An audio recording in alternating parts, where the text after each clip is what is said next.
Assalamualaikum warahmatullahi wabarakatuh. Jadi pada video pembelajaran kali ini kami akan mendiskusikan hasil diskusi kami mengenai materi penyerap air atau moisture absorbent untuk mata kuliah teknologi pengawetan.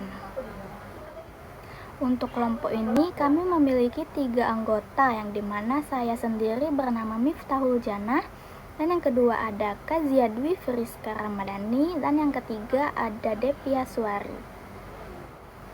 Dan untuk pembahasan pertama di sini ada pengertian, yang dimana pengertian moisture absorbent atau penyerap air itu sendiri adalah suatu bahan atau material yang dirancang untuk menyerap dan menahan kelembapan uap air dari lingkungan sekitarnya. Penggunaan bahan ini sangat penting dalam berbagai aplikasi untuk menjaga agar produk itu tetap kering, stabil, dan tidak rusak akibat kelembapan. Biasanya bahan ini disajikan dalam bentuk kemasan saset kecil atau kemasan khusus yang disimpan atau ditempatkan di dalam produk atau wadah penyimpanan. Untuk slide selanjutnya itu ada jenis dan bahan. Yang pertama itu ada silika gel yang berbentuk butiran transparan ataupun biru. Kemudian mekanismenya itu adsorpsi atau menyerap air di permukaan pori-porinya. Keunggulannya itu tidak bereaksi dengan produk, tidak berbau, dan bisa digunakan ulang setelah dikeringkan. Aplikasinya itu dapat ditemukan pada makanan kering, obat-obatan, elektronik, sepatu, dan juga tekstil. Kemudian untuk yang kedua itu ada kalsium klorida atau CaCl2 yang berbentuk serbuk atau butiran putih. Kemudian mekanismenya juga adsorpsi, di mana ia mengikat air dan larut menjadi cairan. Kemudian keunggulannya itu sangat efektif menyerap kelembapan tinggi. Kekurangannya itu mudah mencair jika tidak dibungkus dengan benar, dan aplikasinya itu dapat ditemukan di industri pengeringan udara, ruangan penyimpanan, dan juga kontainer logistik. Kemudian yang ketiga itu ada bentonit yang berbentuk bubuk tanah liat alami.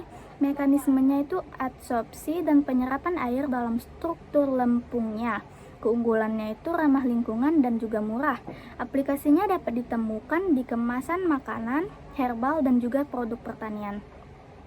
Yang keempat itu ada zeolit yang berbentuk kristal aluminosilikat alami ataupun sintesis. Untuk mekanismenya itu adsorpsi molekul air dalam struktur mikropori. Keunggulannya bisa menyerap air dan bau secara bersamaan. Aplikasinya ini dapat ditemui di penyaring udara, produk deodorizer, dan juga bahan tambahan pengemasan makanan. Yang selanjutnya ialah fungsi utamanya. Yang pertama, menyerap kelembapan udara untuk mencegah kerusakan produk.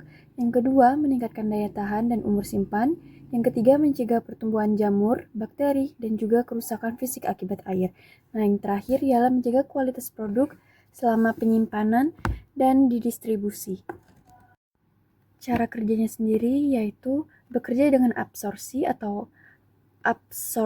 terhadap uap air, lalu ditempatkan dalam kemasan dalam bentuk saset kecil, menarik molekul air dari udara sekitar produk, dan yang terakhir menahan air di dalam pori-pori bahan penyerap. Oke, slide selanjutnya akan dijelaskan oleh saya sendiri, yaitu mengenai aplikasi dalam industri. Yang pertama ada industri pangan. Satu, makanan ringan, contohnya seperti keripik, biskuit, dan lain sebagainya. Moisture absorbent ini dapat mencegah produk itu agar tidak melempam dan menjaga kerenyahan serta cita rasa dari produk itu sendiri. Kemudian yang kedua ada obat dan suplemen. Obat dalam bentuk tablet, kapsul, itu sangat rentan rusak oleh kelembapan. Penggunaan moisture absorbent membantu menjaga kestabilan kimia dan efektivitasnya. Yang ketiga ada produk kering dan rempah. Kelembapan dapat menyebabkan jamur atau penggumpalan pada bahan kering seperti rempah-rempah, kopi, dan teh. Moisture absorbent mencegah hal ini agar rempah-rempah itu tetap berkualitas. Kemudian yang kedua ada industri non-pangan. Satu, elektronik. Alat elektronik ini sensitif terhadap uap air. Moisture absorbent dapat mencegah korosi dan kerusakan pada sirkuit selama penyimpanan atau bahkan pengiriman. Kemudian yang kedua ada tekstil dan sepatu. Kelembapan bisa menyebabkan bau tidak sedap atau jamur. Moisture absorbent dapat membantu menjaga produk tetap kering dan bersih. Yang ketiga ada farmasi dan kosmetik. Produk seperti krim atau bedak bisa rusak bila terkena air. Nah, moisture absorbent ini dapat menjaga konsistensi dan kualitas selama penyimpanan. Baiklah, di sini saya akan menjelaskan mengenai kelebihan dan kekurangannya. Untuk kelebihannya sendiri, yang pertama yaitu efektif menyerap kelembapan. Kedua, mudah digunakan. Caranya tinggal diletakkan saja di dalam kemasan. Kemudian yang ketiga aman, khususnya silika gel food grade. Terakhir tidak merusak produk itu sendiri. Untuk kekurangannya itu ada 3. Yang pertama, kapasitas serap terbatas. Jadi dia itu perlu diganti bila jenuh. Nah, kedua, beberapa bahan bisa larut dan berbahaya jika bocor. Yang terakhir, biaya tambahan dalam pengemasan. Kesimpulannya, secara keseluruhan, moisture absorbent merupakan elemen penting dalam proses pengemasan modern yang berfungsi untuk menjaga agar produk tetap kering dan berkualitas selama penyimpanan, pengiriman, dan distribusi. Dengan mekanisme kerja yang melibatkan absorpsi dan absorpsi, material ini memberikan perlindungan menyeluruh terhadap risiko kerusakan akibat kelembapan sehingga meningkatkan umur simpan dan menjaga stabilitas produk. Lalu di sini kita juga ada referensinya. Yang pertama itu kita dapatkan dari jurnal Aryade pada tahun 2021 untuk judul Jurnal Pengemasan Aktif dan Cerdas, diterbitkan di Kota Jakarta, dan untuk nama jurnalnya itu Agromedia Pusaka, yang dimana ini membahas tentang teknologi kemasan modern termasuk moisture absorbent dalam industri pangan.